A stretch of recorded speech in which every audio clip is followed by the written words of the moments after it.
हा महाराष्ट्राच्या इतिहासाचा एक अत्यंत महत्त्वाचा जिल्हा. देशाच्या स्वातंत्र्यासाठी आयुष्याचा महत्त्वाचा कालखंड देशासाठी देणाऱ्या स्वातंत्र्यवीरांचा हा जिल्हा.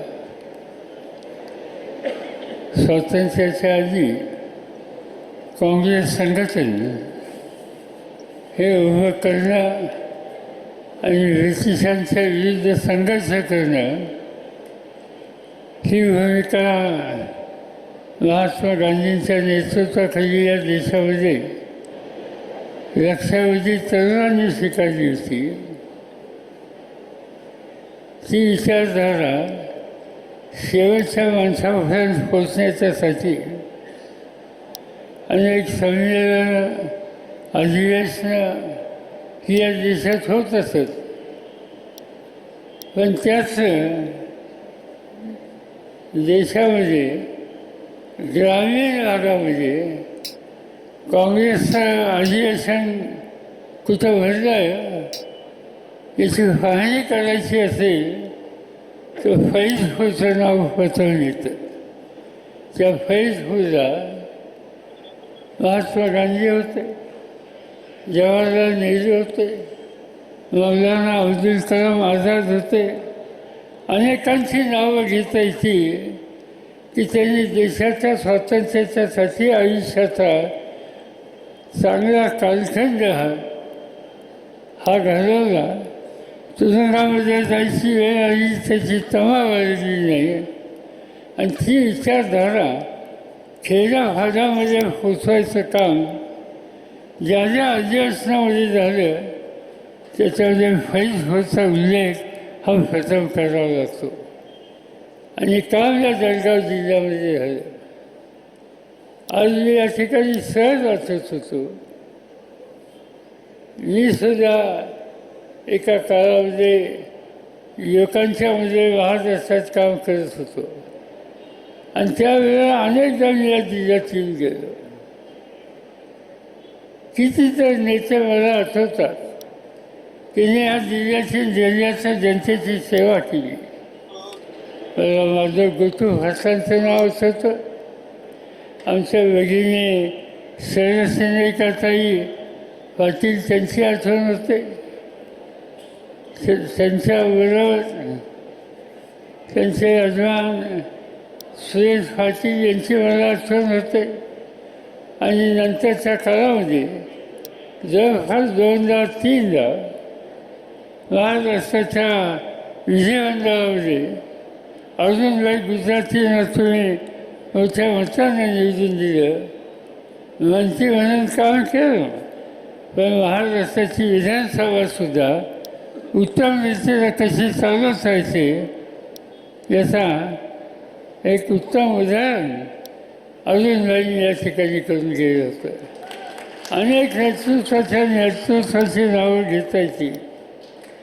सवन गांधीवादी विचार हा नजरेसमोर ठेवून आपण लोकांची सेवा केली पाहिजे ही भूमिका निवड खानदेशापुरती मर्यादित नाही तर स्वातंत्र्याच्या नंतरच्या काळामध्ये आणि विशेषतः महाराष्ट्र राज्य झाल्याच्या नंतरच्या काळामध्ये या जिल्ह्याच्या माध्यमातून शिक्षण क्षेत्र असो अन्य क्षेत्र असो या सगळ्या क्षेत्रामध्ये सवन महाराष्ट्राचं कामकाज बाळासाहेब उर्फ मधुकरराव चौधरी यांनी केलं याचं स्मरण आमच्या फिरीला हे निश्चितपणाने आहे.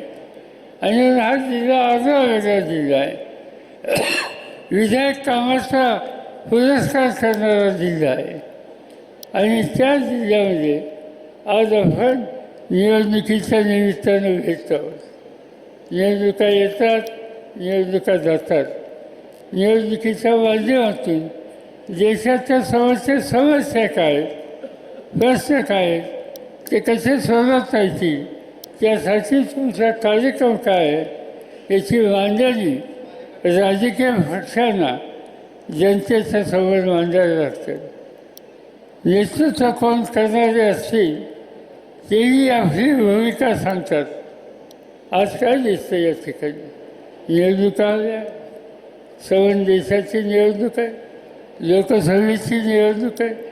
उद्या देशाच्या लोकशाहीमध्ये लोकसभेमध्ये कोण आणि कसा कारभार करणार या संबंधीचं औत्सुक्य जनतेला असलेली ही निवडणूक आहे आणि त्याची गांभीर्यानं आपण घेतली पाहिजे. आम्ही लोकांनी या ठिकाणी श्रीराम फाटे यांच्यासारखा एक व्यावसायिक आणि शेती या दोन्हीच्याबद्दल आस्था असलेला आणि आपल्या आयुष्यामध्ये या दोन्ही क्षेत्रामध्ये काही ना काहीतरी करून दाखवणारा एक उत्तम नौका उमेदवार, पण ज्यांना प्रश्नाची उकल उत्तम आहे अशाची निवड या ठिकाणी केली. आणि ती निवड एका पक्षाची नव्हे तर त्यांच्या भाषेशी काँग्रेस पक्ष आहे, त्यांच्या भाषेशी राष्ट्रीय काँग्रेस पक्ष आहे, त्यांच्या भाषेशी ठाकरेंची शिवसेना आहे आणि अन्य संघटना आहेत. या सगळ्यांच्या जोरावर त्यांच्या सहकार्याने या ठिकाणी श्रीराम फाटलांना देशाच्या लोकसभेमध्ये पाठवावं ही आम्हा लोकांची अत्यंत अगत्याची अपेक्षा आहे. आज काय दिसते? आज देशाभरचे जे प्रश्न आहेत, मग ते शेतीचे असतील, उद्योगाचे असतील, शिक्षणाचे असतील, अन्य असतील, या सगळ्याच्या संदर्भात काय करणार या संबंधीची चिंता आज लोकांना आहे.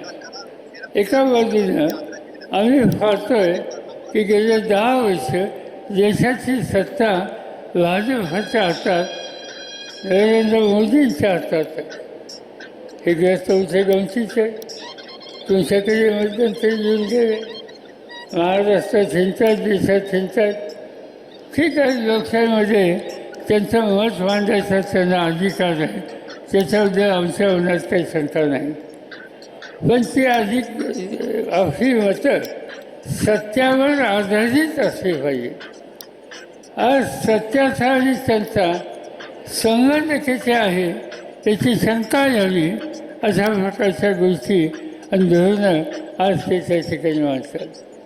त्यांनी सांगितलं होतं 10 वर्षाच्या पूर्वी महागाई ही या देशामध्ये फार झाली आणि महागाई कमी करण्याच्यासाठी त्यांनी जाहीर केलं होतं 10 वर्षापूर्वी माझ्या हातात सत्ता द्या, त्यावेळेला पेट्रोलचे दर हे कमी केल्याचं राहणार आहे. हे कधी सांगितलं? 2014ला. आणि 2014ला पेट्रोलचे दर 71 रुपये होते लिटरला. आणि मोदी साहेबांनी सांगितलं की 50 दिवसामध्ये हे भाव मी खाली आणतो. लोकांना वाटतं चांगली गोष्ट आहे, 50 दिवस सहन करूया, 50 दिवसात दर कमी करतात. आज 2014ला त्यांनी ही घोषणा केली, त्याला 3650 दिवस होऊन गेले. 50 दिवसाच्या 50% दर कमी केले करणार होते. आज 71 रुपये लिटर हा जो पेट्रोलचा दर होता तो 106 रुपये झाला. सांगितलं काय, घडलं काय? पेट्रोल हे काय फक्त श्रीमंतांच्या गाड्याला त्यासाठी असं नाही. तुमचा शेतीमाल हा बाजारात न्यायचा असेल तर तुम्ही टेम्पो कराल, तुम्ही चेक कराल, त्याला पेट्रोल लागतं. तुम्हाला मुलाबाळांना शिक्षणाच्यासाठी किंवा अन्य कामाच्यासाठी अन्य गावात जावं लागतं, एस टीचा प्रवास करावा लागतो, त्याला पेट्रोल लागतं. आणि म्हणून पेट्रोलच्या किमती या जर कमी केल्या नाही तर सगळं अर्थव्यवस्थेवर परिणाम होत असतो. आणि आज मोदींनी या संबंधीचा शब्द दिला होता, तो शब्द पाळला नाही ही वस्तुस्थिती आपल्याला नाकारता येत नाही. अनेक लोक हल्ली घरामध्ये गॅस वापरतात, स्वयंपाकाच्यासाठी गॅस सिलेंडर वापरतात. मोदी साहेबांनी 2014ला सर्व देशाला सांगितलं की आम्ही गॅसचे दर सिलेंडरचे दर कमी करणार आहोत. जेव्हा सांगितलं त्यांनी 2014ला त्या सिलेंडरचा दर 410 रुपये होता आणि आज 1106 आहे. मला आठवतं आहे त्याची भाषण केलं 2014ला आणि आया बहिणीनं सांगितलं म्हातारा जाल त्या सिलेंडरला नमस्कार करून जा, यातनं आमची सुटका करा. ती सुटका तर झालीच नाही, पण तुम्हा लोकांची लूट आज त्या माध्यमातून झाली. हा देश प्रचंड देश आहे. मुलं शिकतात, मुलं येतात, कामधंद्याची अपेक्षा करतात.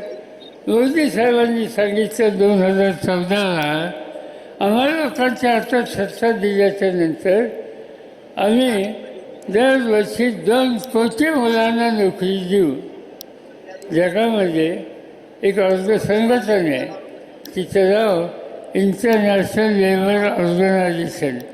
ही जगाची मजूर कामगार या सगळ्यांच्या हिताची दखल करणारी आणि बेरोजगार यांचा अभ्यास करणारी संस्था आहे.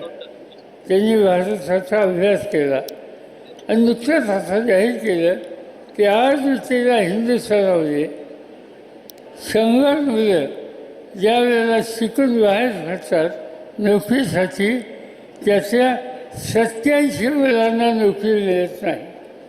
म्हणजे नोकरी किती थोड्या लोकांना आज या देशात मिळाली. आणि मोदींचं म्हणणं होतं की 2 कोटी दरवर्षी देतो. 2 कोटीचा भत्ता नाही, अनेक गोष्टी त्यांनी असं सांगितलं आणि त्याच्यातून आपल्या सगळ्यांची पूर्तता केली नाही. सत्ता ही लोकांच्या भल्यासाठी वापरायची असते. मोदी साहेब या सत्तेचा गैरवापर करतात, अन्याय करतात अनेकांच्यावर. काही उदाहरणं देता येतील. आज झारखंडसारखं राज्य, झारखंड हे आदिवासींचं राज्य आहे. त्या ठिकाणी आदिवासी मुख्यमंत्री आहे. त्या मुख्यमंत्र्यांनी एका सभेमध्ये मोदी साहेबांच्या धोरणावर कारभारावर टीका टिप्पणी केली. परिणाम काय झाला?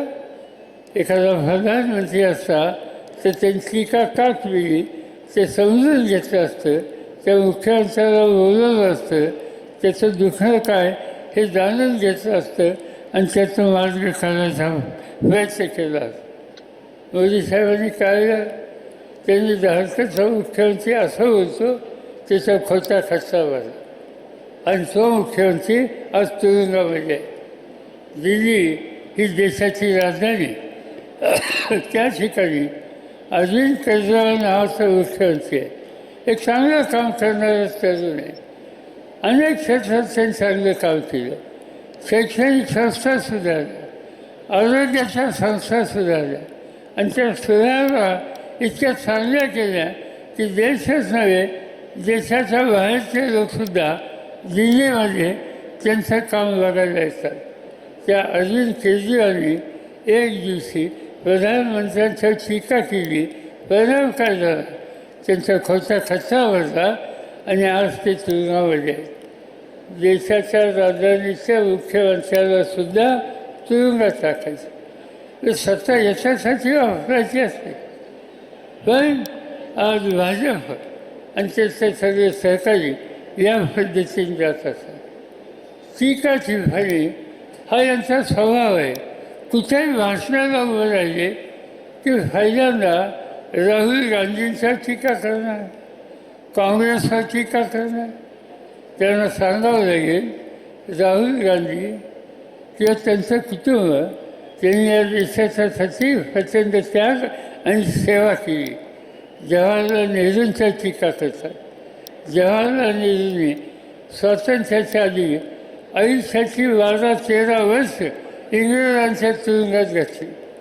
जवाहरलाल नेहरूंनी स्वातंत्र्य मिळाल्याच्या नंतर त्या स्वातंत्र्याचा अर्थ लोकांच्या जीवनामध्ये योग्य रीतीने यावा म्हणून संसदीय लोकशाही पद्धती स्वीकारली. जगामध्ये भारताचं नाव लौकिक वाजविण्याची काळजी केली. त्यांच्यानंतर त्यांच्या कन्या इंदिराजी गरीब माणसाच्या प्रश्नाच्यासाठी आयुष्य झोपून द्यायचं काम इंदिराजींनी त्या काळामध्ये केली होती. अशी अनेकांची नावं घेता येतील की त्या काँग्रेसच्या लोकांनी, ते नरसिंहराव असतील किंवा अलीकडच्या काळातले डॉक्टर मनमोहन सिंग असतील, या सगळ्यांनी देशासाठी योगदान दिलं. आणि या सगळ्यांचा विचार हा गांधी नेहरूंचा विचार होता. आणि त्या विचारानं अभिमान ठेवला पाहिजे. त्यांचा अभिमान न ठेवता त्या विचारावर आणि त्या नेतृत्वावर व्यक्तिगत हल्ले करण्याचं काम आज देशातील प्रधानमंत्री हे सातत्याने करतायत. हे देशाच्या दृष्टीने चाललं नाही. आम्हाला लोकांच्या टीका करणं हा त्यांचा धर्मच आहे.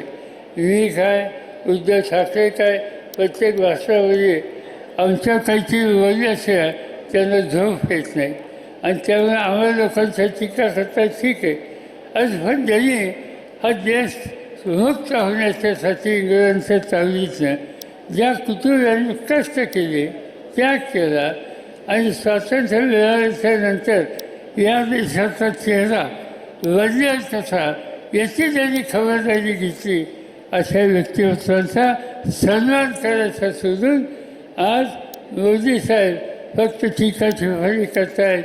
याचा अर्थ जे फळ त्यांच्याकडे आहे त्या फळाचा गजवा, त्या फळाची प्रतिष्ठा ही घालवण्याच्या संबंधीचं काम आज त्यांच्याकडे होतं.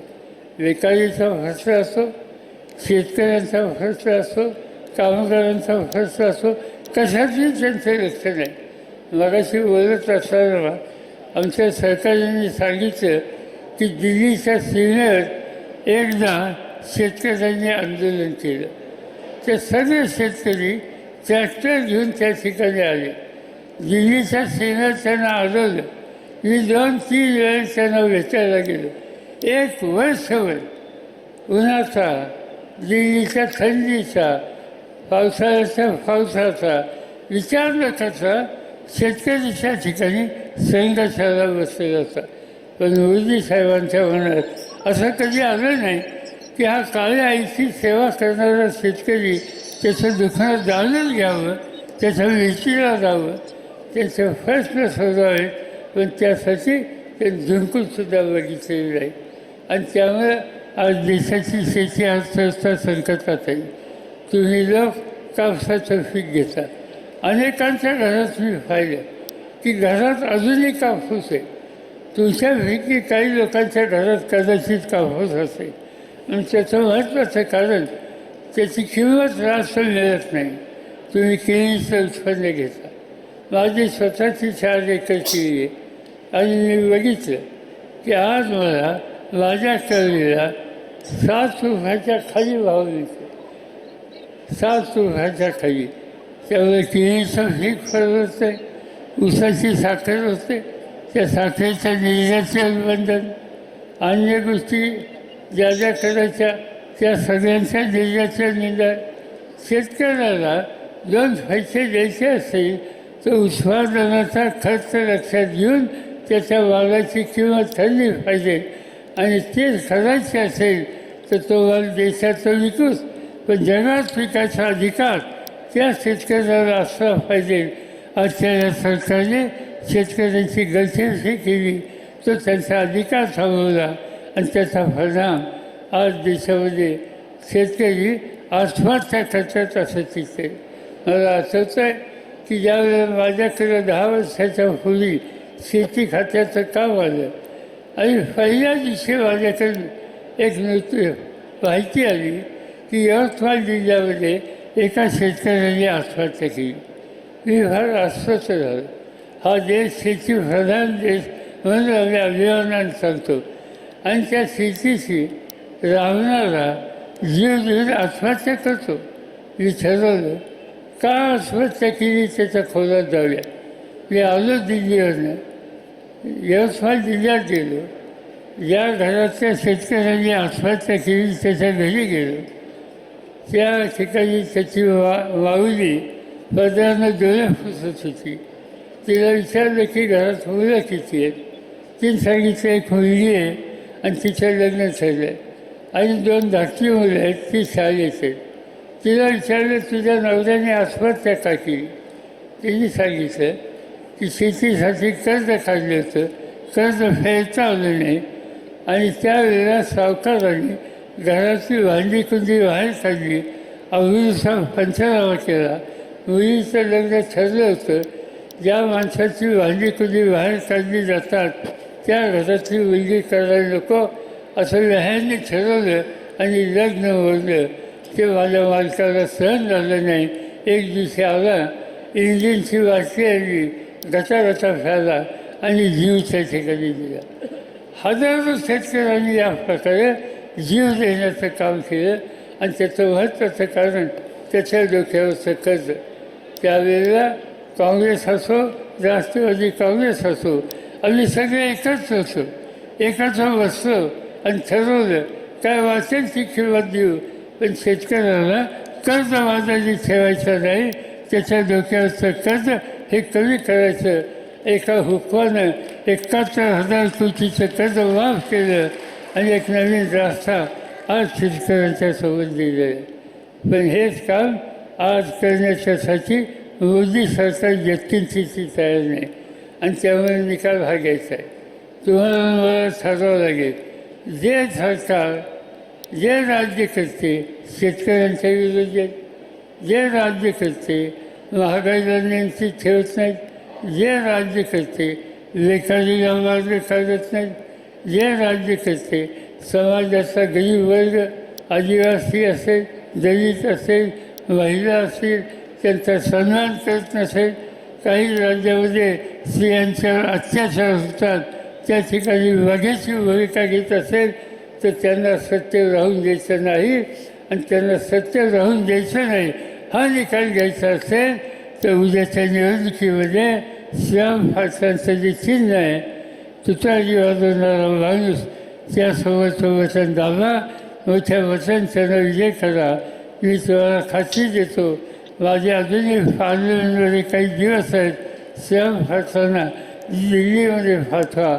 आम्ही या जिल्ह्याचे जे जे प्रश्न श्याम फारसी सांगतील ते प्रश्न कसे सोडवायचे यासंबंधीचं सहकार्य, साथ माझी आणि आमच्या सगळ्या सहकाऱ्यांची श्याम फारसांना राहील आणि त्यासाठी त्यांचा विचार करा हीच विनंती या ठिकाणी करतो आणि माझे 2 शब्द संपतो.